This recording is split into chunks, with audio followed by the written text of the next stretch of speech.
Hello students, welcome to RPM rectifying physics minds. मैं सुजीत कुमार आपके साथ यूनिट्स एंड मेजरमेंट के लेक्चर नंबर 3 में हम लोग पहुंच चुके हैं। अगर आप इसके पहले के लेक्चर्स नहीं देखे हैं तो आई बटन को क्लिक करके या फिर डिस्क्रिप्शन में लिंक को क्लिक करके आप वो सारे लेक्चर्स को देख ले, ताकि हम लोग इस लेक्चर को अच्छे से प्रोसीड कर पाए।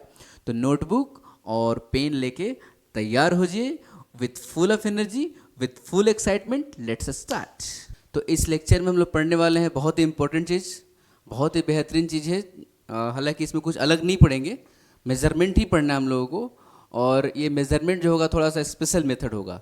जैसे कि मान लो किसी भी ऑब्जेक्ट का अगर डिस्टेंस मेजर करना होता है, तो अगर मान लो कोई ऑब्जेक्ट है यहाँ पे ऑब्जेक्ट कोई है और हमें मेजर करना है, हम लोग यहाँ पे है, तो हम लोग एक तो सिंपल सा तरीका क्या होता है कि इस पॉइंट से, मान लो ये पॉइंट ए है और ये वाला पॉइंट बी है, ए और बी के बीच का दूरी अगर मेजर करना है तो आप क्या करोगे, स्केल ले लोगे और स्केल यहाँ पे लगा दोगे भाई साहब, और ये जो रीडिंग होगा तुम्हारा स्केल का जो भी है, मतलब इस टाइप का, तो स्केल का जो रीडिंग होगा मैं बोलूँगा कि इतना मीटर ए और बी के बीच का दूरी है। बहुत अच्छे। अब देखो एक चीज़ और हम कह सकते हैं, मान लो कि बहुत ज़्यादा लंबा स्केल अगर नहीं है हमारे पास, मान लो ऐसा 10 किलोमीटर 20 किलोमीटर है ना, 100 किलोमीटर भी हम कह सकते हैं, ठीक है। अगर ऐसा दूरी अगर मेजर करना रहे तो हम ऐसा भी कह सकते हैं कि अगर मान लो ये बी है पॉइंट और हमारे पास तो स्केल उतना बड़ा है नहीं, तो एक काम कर सकते हैं, हम यहाँ से कोई ऑब्जेक्ट भेज सकते हैं, कॉन्स्टेंट स्पीड से भेज सकते हैं, चाहे जैसा भी भेज सकते हैं। और ये यहाँ पे पहुँचा, मान लो पहुँचा कितने से, वेलोसिटी v से। और हमें तो पता रहेगा ना कि जब ए पॉइंट से चला तो कितने बजे चला था, है ना, और बी पॉइंट पे चला तो कितने बजे चला था। मान लो ए पॉइंट से चला था 12 बजे और बी पॉइंट पे पहुँच गया कितने बजे, 2 बजे। इसका मतलब ये हुआ कि यहाँ से यहाँ तक जाने में इसको कितने टाइम लगेगी, 2 घंटे लगे, है ना। तो मतलब हमें टाइम तो पता है, हमें क्या क्या पता है, वी पता है और टी भी पता है। तो मुझे इन दोनों के बीच का दूरी निकालना है, तो डिस्टेंस इक्वल्स टू क्या लिख देंगे, this v is what, speed, है ना। ये v क्या है जी, स्पीड है। तो हम लोग निकाल सकते हैं डिस्टेंस। डिस्टेंस कैसे निकल जाएगा, v इंटू टी, सिंपल, ठीक है ना। तो हम लोग विदाउट स्केल भी हम लोग 2 पॉइंट के बीच का दूरी निकाल सकते हैं। ओके, विदाउट स्केल, है ना, बिना स्केल का यूज़ का हम लोग 2 पॉइंट के बीच का डिस्टेंस निकाल सकते हैं, ठीक है ना।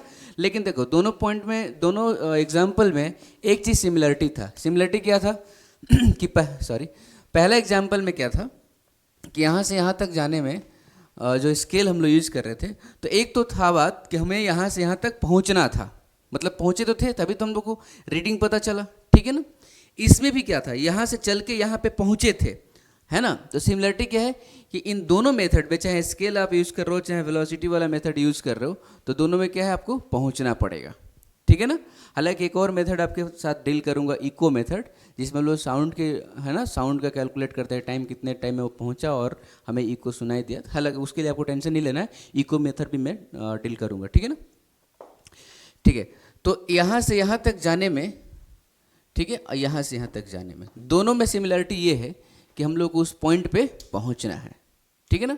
लेकिन मान लो कि ऐसा ऑब्जेक्ट है, इतना दूरी पे है कि हम यहाँ पे पहुँच ही नहीं सकते, लाइक सन, सूर्य, है ना। सूरज के पास पहुंच सकते हो क्या, तुम्हारा पड़ोसी सूरज नहीं, जो हमें प्रकाश देता है, प्रकाश देता है, अरे ये तो एक प्रकाश भी आ गया, लाइट है ना, सूर्य, सन से जो लाइट आ रही है, ठीक है ना। तो क्या हम सन के पास पहुंच सकते हैं क्या, नहीं पहुंच सकते। सन तो बहुत दूर पे है भाई, कैसे पहुंचोगे, टेम्परेचर भी इतना ज़्यादा है, पहले ही रख जल के काम तमाम हो जाएगा, है ना। तो सन के पास तो हम लोग पहुँच नहीं सकते हैं, ठीक है। लेकिन हमें दूरी तो पता है ना, जैसा कि आपको लास्ट लेक्चर में बताया था, चाहे आपको पता होगा कि डिस्टेंस बिटवीन अर्थ एंड सन क्या होता है, 1.5 इंटू 10⁻11 मीटर होता है डिस्टेंस बिटवीन अर्थ सन, तो हमें पता है। तो ऐसा थोड़ी कि डिस्टेंस मेजर किया गया था तो हमने बहुत ही बड़ा स्केल लिया, सारा दुनिया का स्केल एकदम भाई साहब जोड़ दिया, सारा स्केल जोड़ते जोड़ते जोड़ते जोड़ते और एकदम मस्त स्केल लेके वहाँ पे गए, ऐसा थोड़ी है ना, ये तो पॉसिबल है नहीं।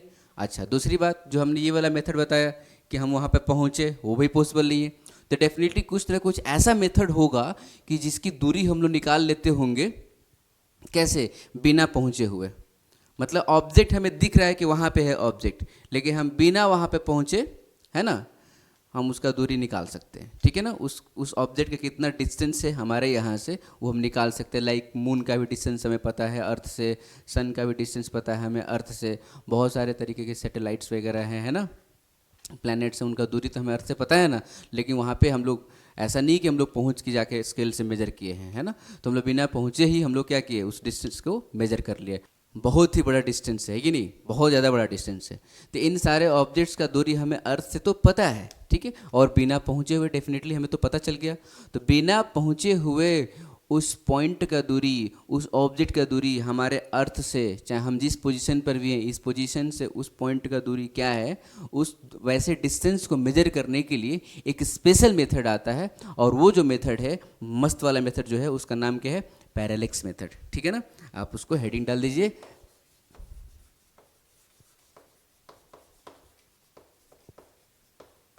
पैरालेक्स मेथड, ठीक है ना। अब देखो पैरालेक्स मेथड का स्पेशलिटी क्या है, ठीक है। इस पैरालेक्स मेथड में ना हम लोग प्लेन एंगल का कॉन्सेप्ट को हम लोग यूज़ करते हैं, ठीक है ना। हम लोग किसको यूज़ करते हैं जी, प्लेन एंगल के कॉन्सेप्ट को यूज़ करते हैं, ठीक है। तो थोड़ा सा लिख लेते हैं क्या होता है।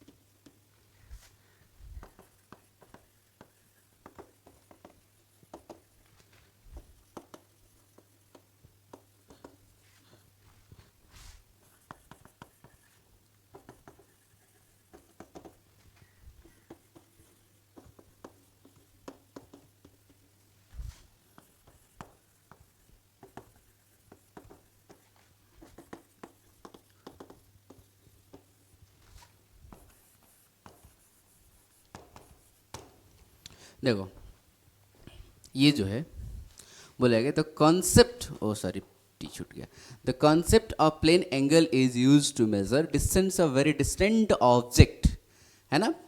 प्लेन एंगल कॉन्सेप्ट को यूज करते हैं क्या करने के लिए, तो यूज करते हैं हम लोग उस ऑब्जेक्ट का डिस्टेंस मेजर करने के लिए जो बहुत ही ज़्यादा दूरी पर है। बहुत ही ज़्यादा दूरी पर होने का मतलब क्या हुआ, डिस्टेंट ऑब्जेक्ट। डिस्टेंट मतलब क्या होता है, बहुत ही ज़्यादा दूरी पे जो है ना। Concept of plane angle is used to measure distance of very distant object. The object is observed from 2 points, है ना।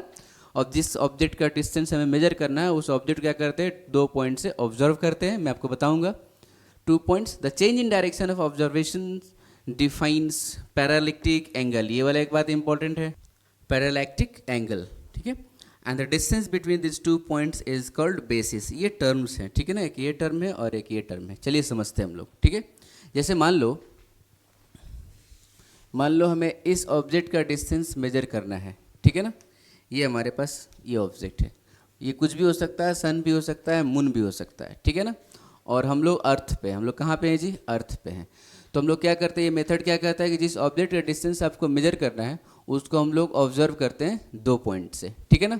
ऐसे करते हैं, हम ऑब्जेक्ट को यहाँ ले लेते हैं, ये ऑब्जेक्ट है, ठीक है ना। तो इसको हमें ऑब्जर्व करना 2 पॉइंट से। मान लो हमने यहाँ से ऑब्जर्व किया, मतलब ऑब्जर्व करने का मतलब क्या हुआ जी, उसको हम लोग देखे। और कैसे देखेंगे, तो टेलीस्कोप से देख रहे हैं, ठीक है ना। तो टेलीस्कोप से देखोगे तो टेलीस्कोप को तो आपको कैसे फिक्स करना पड़ेगा, ऐसे फिक्स करना पड़ेगा, क्योंकि इस पॉइंट से ऑब्जेक्ट इधर की तरफ है, ठीक है। तो ऐसे फिक्स करना पड़ेगा, ठीक है। ये लाइन होगा आपका टेलीस्कोप का, ठीक है, ओके। तो एक बार हमने पॉइंट ए से ऑब्जर्व किया, ठीक है। एक बार हम लोग क्या करेंगे, पॉइंट बी से ऑब्जर्व करेंगे, इस पॉइंट से ऑब्जर्व करेंगे, ठीक है। अगर हम बी पॉइंट से ऑब्जर्व करेंगे तो देखो हम लोग तो ऐसे लेके आए थे, ऐसे टेलीस्कोप था ना। अब ऐसे लेके जाओगे यहाँ पे, तो ऐसे ही रखोगे अगर, तो दिखेगा आपको, नहीं दिखेगा। तुम अगर ऐसे रख रहे हो ना, तो ऑब्जेक्ट तो भाई साहब इधर है ना, और इसका मुंह तो उधर की तरफ है। तो इसको तो ऐसे करना पड़ेगा, ऐसे होना पड़ेगा। ऐसे जब ये होगा, यहाँ से ऐसे ऐसे घूमेगा, तब जाके ये दिख जाएगा। मतलब ये जो line joining the object and this point तो ऐसे है, तो टेलीस्कोप को भी ऐसे ही होना पड़ेगा। अब ये बात समझिए कि ये ऐसे था, ऐसे था। मान लो मैंने एक लाइन ड्रॉ किया, एक लाइन ड्रॉ किया, ये वाला लाइन, क्या ये इनिशियल डायरेक्शन है? ये जो लाइन है, ये पिंक वाली लाइन देखो तो इस लाइन के पैरेलल है, तो इनिशियल डायरेक्शन है। अब इस पॉइंट जब ऑब्जर्व किए, उसके बाद हम लोग इस पॉइंट पे गए, तो अब उसको देखने के लिए उस ऑब्जेक्ट को हमें डायरेक्शन में चेंज लाना पड़ा। ऐसे ऐसे हमें क्या होना पड़ा? रोटेट होना पड़ा। मतलब ये जो चेंज इन डायरेक्शन आया ना, ये थीटा, ठीक है ना। अब देखो एक चीज़ और कह सकते हो, यही तो था ना, यही था लाइन, तो यहाँ से ऐसे हुआ, तो ये वाला एंगल यहाँ से ऐसे हुआ, ये कह सकते हो, चाहे यहाँ से ऐसे हुआ, ठीक है ना। तो आप ऐसे करोगे तो हम लोग क्या कह सकते हैं, ये वाला एंगल क्या होगा? ये भी क्या होगा? थीटा ही होगा, है कि नहीं। चाहे आप इसको थोड़ा सा और बढ़ा के देख लो, बहुत सारा तरीका है यार, ये कौन सी बड़ी बात हो गई, ठीक है ना। देखो तो ये क्या होगा? ये थीटा होगा ना, और ये भी थीटा होगा, तो जब ये थीटा है तो ये भी थीटा है, ठीक है ना। खैर वहाँ तक हम लोग जा नहीं रहे, वो तो आपको पता चल गया। जस्ट मेरा समझाने का मोटिव है कि आपको पता चले कि वही थीटा होगा, ठीक है। तो इसने क्या बोला कि object is observe from 2 points, ठीक है। The change in direction of observation defines parallactic angle. Object को ऑब्जर्व किया जाता है 2 पॉइंट से, एक यहाँ से ऑब्जर्व किया जाएगा, एक यहाँ से ऑब्जर्व किया जाएगा, ठीक है। और चेंज इन डायरेक्शन जो आया, यही थीटा है ना, इसी को क्या कहा जाता है? पैरालैक्टिक एंगल कहा जाता है।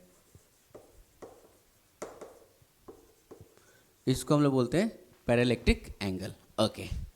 उसके बाद बोला कि distance between this 2 points is called what? Basis. मतलब जिन 2 पॉइंट से हमने मेजर किया है, उस दोनों पॉइंट के बीच का डिस्टेंस को हम लोग क्या बोलते हैं? बेसिस कहते हैं, ओके। इसको बेसिस कहते हैं, कैपिटल बी से डिनोट करते हैं, ओके। अब देखो ये तो हम लोग का सन है ना, हमने ऐसा माना है कि सन है, कोई दिक्कत नहीं भाई साहब, ठीक है। कोई भी ऑब्जेक्ट हो सकता है, ठीक है ना। और ये तो अर्थ पे पॉइंट्स है, ठीक है ना। तो यहाँ से सन से अर्थ के बीच की जो दूरी है, उसको हमने माना कैपिटल डी, जो कि रिक्वायर्ड है। हमें क्या निकालना है? सन से अर्थ के बीच का दूरी निकालना है, कैपिटल डी निकालना है, ओके। अब देखो अगर हम इस लाइन को एक रेडियस मान के, ठीक है ना, हम एक सर्कल अगर ड्रॉ करें, तो सर्कल तो बहुत ही बड़ा आएगा, बहुत ही बड़ा सर्कल आएगा, ठीक है ना। जस्ट आप यहाँ पे देखो, अगर हमने एक सर्कल ड्रॉ किया, ठीक है, और इस सर्कल ड्रॉ किया तो ऐसा लिया, ठीक है, और इस पॉइंट को बहुत ही छोटा लिया, इसको बहुत ही छोटा लिया, क्योंकि देखो तो सन से अर्थ, समझ रहे हो, ठीक है। उसके बाद ये जो 2 पॉइंट है ना, ये बहुत ही क्या है? बहुत ही क्लोज होंगे as compare to this distance. ये दोनों पॉइंट तो अर्थ से मेजर किए हैं ना, 2 अलग अलग डिफरेंट सिटी से हम लोग देख सकते हैं, है ना। डिफरेंट सिटीज से हम लोग ऑब्जर्व कर सकते हैं सन को, ठीक है। तो एक बार हम लोग यहाँ से ऑब्जर्व किए, एक बार यहाँ से ऑब्जर्व किए, और ये जो दोनों पॉइंट है ना, बहुत ही छोटा है। तो सर्कल में अगर बहुत ही छोटा दो पॉइंट लेते हो, जो दोनों पॉइंट बहुत ही ज़्यादा क्लोज हों, जैसे मान लो एक ये पॉइंट लिया मैंने, एक ये पॉइंट लिया और एक ये पॉइंट लिया, और इसको बहुत ही क्लोज लिया, तो क्लोज लेंगे तो ये क्या आएगा? स्ट्रेट लाइन आएगा करीब करीब, है कि नहीं। चाहे मान लो हम यहाँ पे आपको दिखाते, ये बड़ा सा सर्कल है। अब देखो अगर मैं इसको ढक लूँ ऐसे और छोटा सा ऐसे दिखाऊँ, ये छोटा सा पार्ट दिखाऊँ, चाहे मैं बोलूँ कि इसको मिटा देता हूँ, देखो ऐसे देखो, पूरा मिटा देता हूँ और छोटा सा पार्ट इसका रहने दूंगा, तो देखो छोटा सा पार्ट जो है ना, ये कैसा दिख रहा है आपको? कैसा दिख रहा है? स्ट्रेट लाइन दिख रहा है। कहने का मतलब ये है कि बहुत बड़े सर्कल का एक छोटा सा पार्ट जो होगा वो कैसा दिखेगा जी? स्ट्रेट लाइन दिखेगा, ठीक है ना। अच्छा, तो जब स्ट्रेट लाइन दिखेगा तो ये जो पॉइंट है ना, क्या हम इसको आर्क लेंथ कह सकते हैं? ये जो डिस्टेंस होगा, ये तो कर्व दिखेगा नहीं, यही क्या कहलाएगा? ये जो हमने बताया आपको, चाहे यहाँ पे मैंने जो बताया, यहाँ पे जो मैंने आपको बताया, ये क्या कहलाएगा? आर्क लेंथ कहलाएगा। अब देखो बोलोगे कि आर्क लेंथ तो सर कर्व होता है, लेकिन बताओ ये जब दोनों पॉइंट बहुत ही क्लोज होंगे तो क्या वो कर्व दिखेगा? नहीं दिखेगा, वो तो कैसा दिखेगा? स्ट्रेट लाइन दिखेगा। तो स्ट्रेट लाइन दिखेगा तो हमने बोला कि आर्क लेंथ जो होगा ये बी होगा, ठीक है ना। और from the concept of plane angle concept अगर आप यूज़ करते हो तो मैं बोलूँगा ये क्या है? आर्क लेंथ है, और ये क्या है? रेडियस ऑफ सर्कल है। डी क्या है जी? रेडियस ऑफ सर्कल है, और बी क्या है? आर्क लेंथ है, क्योंकि हमने सर्कल ऐसे ड्रॉ किया है, ठीक है ना, हमने सर्कल ऐसे ड्रॉ किया है, ठीक है। तो from the concept of plane angle हम लिख सकते हैं d theta equals to B by d. तो हमें तो डी निकालना था ना, तो हम कह सकते हैं यार d is b by theta, ठीक है ना। This is called what, required distance, b by theta कर दिया हमने, ठीक है। तो हमें एक्चुअली क्या है कि ये बी पता रहेगा। हमने बी और थीटा के टर्म में क्यों पता चला, क्योंकि हमें जिन दो पॉइंट्स को ऑब्जर्व कर रहे हैं ना, इस पॉइंट को, इस ऑब्जेक्ट को, तो ये दोनों पॉइंट के बीच का दूरी तो हमारे औकात के अंदर है निकालने का, ठीक है ना। ये दूरी तो हम निकाल ही सकते हैं ना, तो ये दूरी हमें नोन है, और थीटा हमें टेलीस्कोप में कितना हमें चेंज लाना पड़ा, वो थीटा भी नोन है, तो ये टी निकल गया। देखा, आई बात समझे ना, बिना पहुंचे हुए सन के पास हमने उसका दूरी निकाल लिया। आई बात समझे ना। अच्छा जी, अब बात ऐसा है कि ये तो प्लेन एंगल है, थीटा क्या है, प्लेन एंगल है, तो थीटा किस, इसका यूनिट क्या होगा जी, रेडियन होगा। थीटा क्या होगा, रेडियन होगा। मतलब तुम्हें इस वैल्यू में, इस फॉर्मूला में हमेशा थीटा को किस में रखना है, रेडियन में रखना है।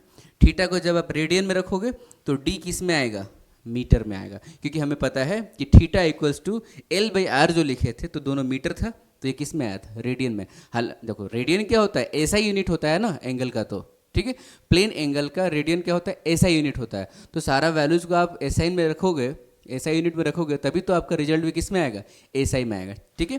तो चलो इस पे हम लोग थोड़ा सा एक दो छोटा छोटा अच्छा इंपॉर्टेंट एग्जाम्पल करते हैं। आप इसको लिख लीजिए तो पॉज करके। अब देखो, उन क्वेश्चंस को समझने के लिए D equals to B by theta formula को समझने के लिए वो आप कुछ अलग रहा नहीं, ठीक है ना। अब कुल मिला के हमारे पास कॉन्सेप्ट क्या आ गया, प्लेन एंगल का, और जो कि हम लोग पढ़ चुके हैं। प्लेन एंगल क्या होता है, theta equals to L by R होता है। सिंपल सी बात है। अब ये समझना है कि हमें प्लेन एंगल का कॉन्सेप्ट इसमें यूज़ करना है। एल हमें आर्क लेंथ समझना होगा, क्या होगा, क्या दिया हुआ क्वेश्चन में, और रेडियस समझना होगा, ठीक है ना। तो सबसे पहले तो ये बात है कि ये अगर रेडियन में है, या फिर कुछ और भी तो यूनिट होता है ना एंगल का, डिग्री होता है, मिनट होता है, सेकंड होता है, ये सारी चीज़ें दी हुई रहेंगी, ठीक है।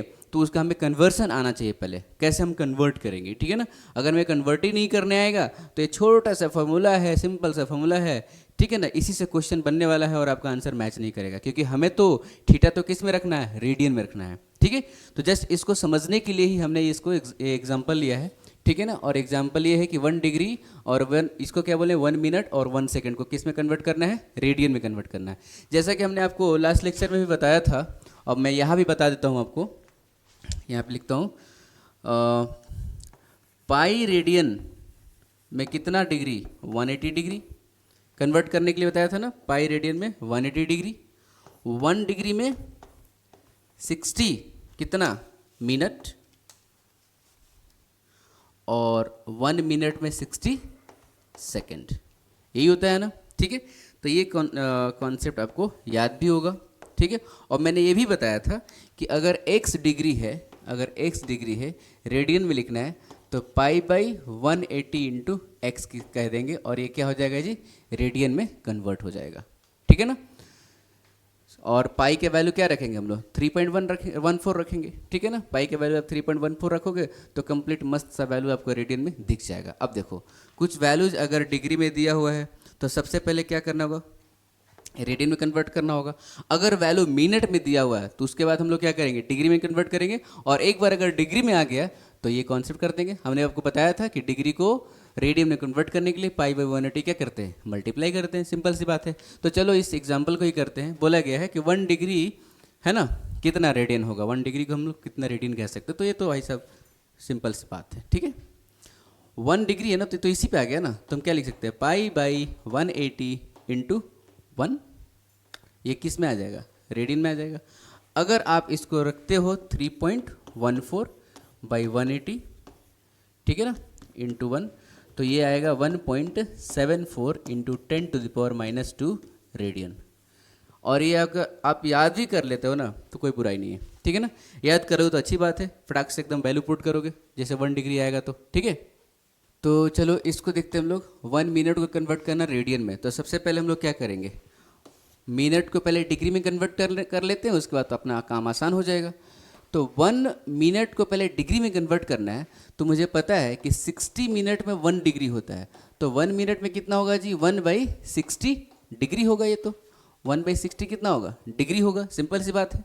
यूनिटरी मेथड में लगा रहा हूँ एकदम मस्त, ठीक है। अब मुझे ये डिग्री पता चल गया, तो 1/60 डिग्री में कितना रेडियन, तो मैं लिख दूंगा 1/60 ये डिग्री है और क्या कर दूंगा पाई बाई 180 मल्टीप्लाई कर दूंगा, ठीक है।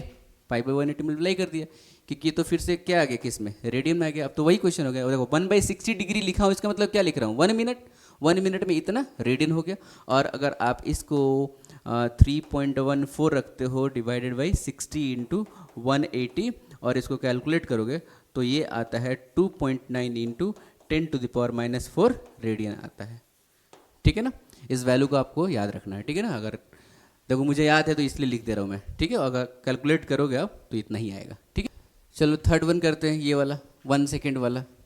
तो 1 सेकेंड, ठीक है। तो ऐसा करते हैं ना, 1 सेकेंड को पहले मिनट में कन्वर्ट कर लेते हैं, फिर मिनट को डिग्री में कन्वर्ट कर लेंगे, उसके बाद क्या हो जाएगा रेडियन में कन्वर्ट कर लेंगे।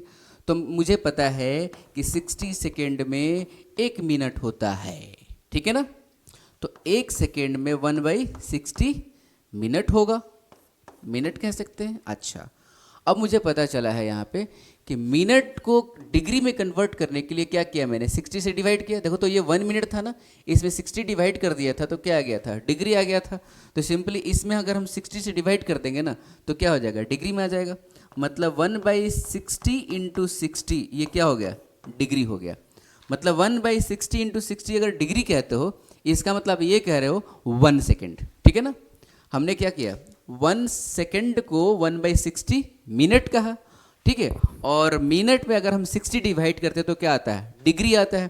तो यहाँ पे क्या निकल गया हमारा, 1/60 इंटू 60 डिग्री हो गया। इसका मतलब क्या है, ये 1 सेकेंड है, ठीक है ना।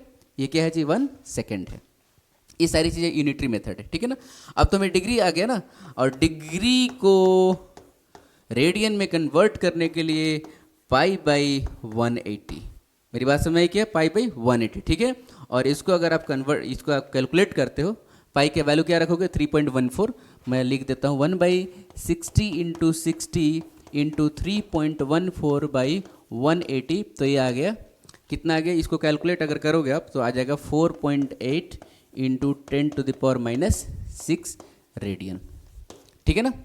देखो मैं आपको बता दूं कि डिग्री को रेडियन में कन्वर्ट करने के लिए पाई बाई 180 मल्टीप्लाई करते हैं, मिनट को डिग्री में कन्वर्ट करने के लिए 1/60 कर देते हैं, मतलब 60 से डिवाइड कर देते हैं, ठीक है। और सेकंड को डिग्री में कन्वर्ट करने के लिए क्या करोगे, 60 इंटू 60 डिवाइड करोगे। आई बात समझे ना। चलो आप इस एग्जाम्पल को अच्छे से लगा लो, फिर हम लोग मेन क्वेश्चन देखते हैं जहाँ पर हम लोग डिस्टेंस कैलकुलेट करेंगे वेरी डिस्टेंट ऑब्जेक्ट का। ओके चलो ठीक है।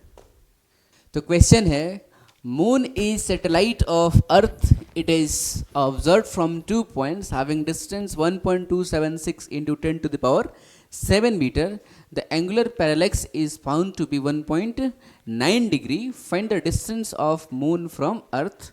और 4 ऑप्शन हमारे पास दिए हुए, 4 ऑल्टरनेटिव से, ठीक है। चलिए कैलकुलेट करते हैं। तो जैसा कि हमने पढ़ा पैरालेक्स के कॉन्सेप्ट में, देखो मून का डिस्टेंस निकालना है अर्थ से, और मून को ऑब्जर्व किया गया है कहाँ से, अर्थ से, है ना। ये आपका क्या है, चांद है।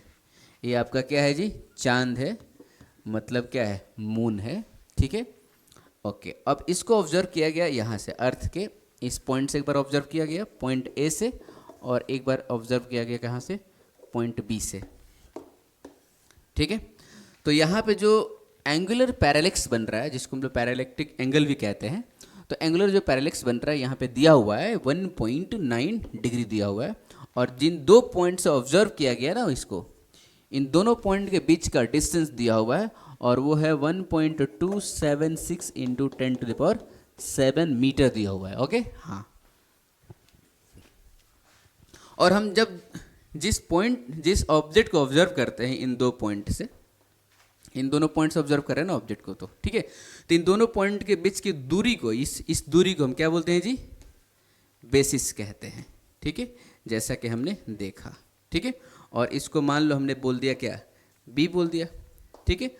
और जो डिस्टेंस हमें निकालना है मून और अर्थ के बीच का, तो मून और अर्थ के बीच का जो दूरी होगा, ये तो अर्थ का पॉइंट्स है ना, ए और बी, ठीक है। तो यहाँ से यहाँ तक का बीच का दूरी क्या है, डी है, ठीक है। तो हमने जैसा कि पढ़ा, हमारा कॉन्सेप्ट क्या है जी, कॉन्सेप्ट क्या लिखा था कि थीटा इक्वल्स टू L/R होता है। यहाँ पे क्या है, आर्क लेंथ B है, तो मैं लिख दूंगा B बाई क्या, D।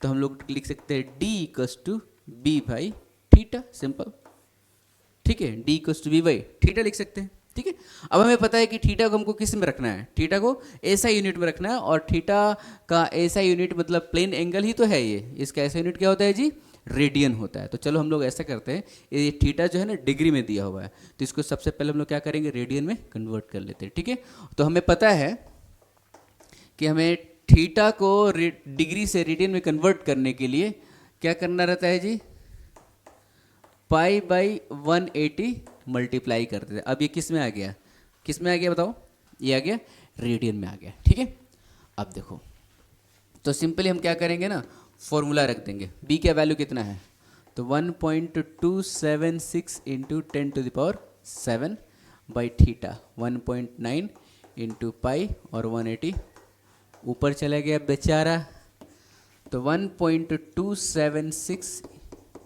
10⁻7 into 180 divided by 1.9 into 3.14।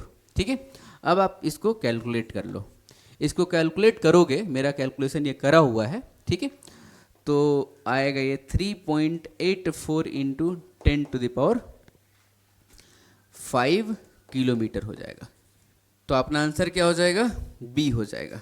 ठीक है, तो सिंपल सा है, अपना लैंग्वेज को समझना, अगर आपको पता है कि पैरालेक्स क्या होता है ना, पैरालेक्टिक एंगल क्या होता है, डिस्टेंस बिटवीन द पॉइंट्स क्या होता है, किसको ऑब्जर्व कर रहे हैं, कहाँ से ऑब्जर्व कर रहे हैं, ये डी क्या है, बी क्या है, तो सिंपल सा है, आपको इसमें एक ही आना है फॉर्मूला और यही आएगा, इसी में घुमा फिरा के अलग अलग यूजेस रहेंगे। ठीक है ना, तो इसका एक और यूज है, अभी मैंने आपको पढ़ाया है पैरालेक्स, तो मैंने बोला कि पैरालेक्स से हम लोग किसी ऑब्जेक्ट का क्या मेजर करते हैं, डिस्टेंस मेजर करते हैं कि वो ऑब्जेक्ट हमारे यहाँ से कितने दूरी पे है। ठीक है ना, एक और चीज़ है, उस ऑब्जेक्ट का हम लोग डायमीटर भी उसका मेजर कर सकते हैं, ऑब्जेक्ट का, जैसे मान लो मून का हमने डिस्टेंस मेजर किया, तो मून का हम लोग डायमीटर भी मेजर कर सकते हैं अर्थ पे बैठे बैठे। ठीक है ना, चाहे सन का भी हम लोग डायमीटर मेजर कर सकते हैं हम लोग अर्थ पे बैठे बैठे। तो चलो उसको हम लोग देख लेते हैं कैसे, हम एक क्वेश्चन लेंगे और उसके थ्रू हम लोग कॉन्सेप्ट को समझ लेंगे। ठीक है, इसको आप लिख लीजिए अच्छे से। तो देखिए इसमें हम लोग सबसे पहले ऐसा करते हैं, क्वेश्चन को समझते हैं। क्वेश्चन दिया है कि sun's angular diameter alpha is measured to be 32 minute, the distance between the sun and the earth is 1.5 into 10⁻11 metre, find diameter of the sun. यहाँ पे क्या पूछा है जी, सन का डिस्टेंस अर्थ से नहीं पूछा है, क्या पूछा है, डायमीटर पूछा है। क्या पूछा है जी, डायमीटर पूछा है। तो देखो हम लोग करते क्या है ना, जैसे मान लो कि डायमीटर को मेजर करने के लिए हम लोग क्या करते हैं ना, किसी एक ही पॉइंट से हम लोग ऑब्जर्व करते हैं, और जिस ऑब्जेक्ट डायमीटर मेजर करना है ना, उस ऑब्जेक्ट का डायमीट्रिकली अपोजिट पॉइंट्स को हम लोग क्या करते हैं, ऑब्जर्व करते हैं। जैसे मान लो यहाँ पे होगा सन, तो हमने एक बार इधर से देखा इस पॉइंट को, और फिर एक बार ऐसे देखूंगा, यहाँ से ऐसे देखा, एक बार देखूंगा ऐसे देखूंगा, तो यहाँ पे एंगल तो बनेगा ना। जैसे देखो डायग्राम से क्लियर हो जाएगा, जैसे मान लो आपका ये सन है, इस पॉइंट से हमने ऑब्जर्व किया। ठीक है, तो एक बार इस पॉइंट को देखूंगा, एक बार इस पॉइंट को देखूंगा। ठीक है ना, तो एक बार ऐसे देखूंगा और एक बार ऐसे देखूंगा। ठीक है, तो ये जो एंगल बनेगा ना, ये एंगल क्या कहलाएगा, ठीक है, ये अल्फा कहलाएगा। ठीक है ना, एंगुलर डायमीटर। ठीक है, और ये वाला आपका क्या है, ये इसमें हम बेसिस कह सकते हैं, और ये क्या कहेंगे, डी कहेंगे, डिस्टेंस कहेंगे। ये ए और बी क्या है, अपोजिट पॉइंट्स है। अब देखो डी तो हमें पता है, डी क्या है, distance between sun and earth, इसको मान लो ये अर्थ है, यहाँ पे अर्थ के किसी पॉइंट से हम लोग ऑब्जर्व कर रहे हैं। ठीक है, तो जैसा कि हमने क्या ये उल्टा ही नहीं है क्या, ये तो जस्ट उल्टा है ना। जैसे हम लोग बोलते हैं कि ये अर्थ है तो ये सन होता है, और यहाँ से देखते तो क्या निकलता है, डिस्टेंस निकलता है। इस बार क्या है, हमने अर्थ के एक ही पॉइंट से एक बार इधर देखा, एक बार इधर देखा, तो ये जो एंगल चेंज आ रहा है, ये क्या आ रहा है, अल्फा आ रहा है। ठीक है ना, तो यहाँ भी हम लोग प्लेन एंगल का कॉन्सेप्ट अगर लगाएं, तो प्लेन एंगल का कॉन्सेप्ट तो क्या आएगा, अल्फा इक्वल्स टू क्या आएगा जी, बी बाई क्या आएगा, डी आ जाएगा। ठीक है, तो हमें इस बार क्या निकालना है, बेसिस निकालना है, बोले तो डायमीटर निकालना है। ठीक है ना, यही बेसिस क्या है, डायमीटर है। ठीक है ना, तो B इक्वल्स टू हम क्या लिख देंगे, B equals to alpha into D लिख देंगे। अब देखो यहाँ भी आपको अल्फा क्या रखना पड़ेगा, एसआई यूनिट, बोले तो रेडियन में लिखना होगा। ठीक है ना, अब यहाँ पे अल्फा जो है ना, अल्फा किस में दिया हुआ है जी, अल्फा तो 32 मिनट दिया है ना, आप इसको रेडियन में कन्वर्ट कर लो, तो 32 मिनट है। तो डिग्री में कन्वर्ट करने के लिए हम लोग क्या करते हैं जी, 60 से डिवाइड करते हैं। 1 डिग्री में 60 मिनट, जैसा कि हमने अभी पढ़ा था, 1 डिग्री में 60 मिनट होता है। ठीक है, तो उसी कॉन्सेप्ट से हम लोग निकाले थे ना, कि हम लोग मिनट को डिग्री में कैसे कन्वर्ट करेंगे, तो क्या करते हैं 60 से डिवाइड कर देते हैं। तो यहाँ पे क्या कर दिया मैंने 32/60। अब ये किस में बन गया बताओ, ये तो किस में बन गया, डिग्री में बन गया ना। अब इसको रेडियन में कन्वर्ट करना है, तो डिग्री को रेडियन में कन्वर्ट करने के लिए क्या करते हैं हम लोग, पाई/180 से मल्टीप्लाई करते हैं, सिंपल, ठीक है। तो अब आप बी निकाल सकते हो, यही बी क्या है हमारा, डायमीटर होगा, ठीक है ना। तो 32/60 इंटू पाई का वैल्यू मैंने रख दिया 3.14/180। क्या ये अल्फा हो गया, बिल्कुल अल्फा हो गया। और डी क्या है, D is the distance between earth and sun, it is given 1.5 into 10⁻11, हालांकि हमें पता भी है 1.5 इंटू 10⁻11, ठीक है ना। अब आप इसको अगर कैलकुलेट करोगे तो आता है 13.9। आप कैलकुलेट कर लेना, आंसर मत छापना, इंटू 10⁵ किलोमीटर आएगा, ठीक है। तो हमारा आंसर क्या हो जाएगा, आंसर हो जाएगा ए, ठीक है। चलो आप इससे रिलेटेड और भी सारे क्वेश्चंस कर लेना, ठीक है ना। तो लेक्चर नंबर 3 यहीं पे एंड होता है। आप इस लेक्चर को अच्छे से रिवाइज कर लीजिए, कंप्लीटली नोट्स बना के, ठीक है। और जो भी इससे इस टॉपिक से रिलेटेड क्वेश्चन है उसको अभी कभी लगा लीजिए, ताकि इस टॉपिक पे अपना कॉन्फिडेंस बिल्डअप हो जाए कि ये टॉपिक हमारा मस्त कमांड हो चुका है इस पे, ठीक है। स्टिल अगर आपके पास कुछ और भी डाउट है तो आप हमारे फेसबुक पेज या फिर इंस्टाग्राम पेज को फॉलो करके आप उस पर अपना डाउट पोस्ट कर दिए। So thank you so much for watching, all the best, take care.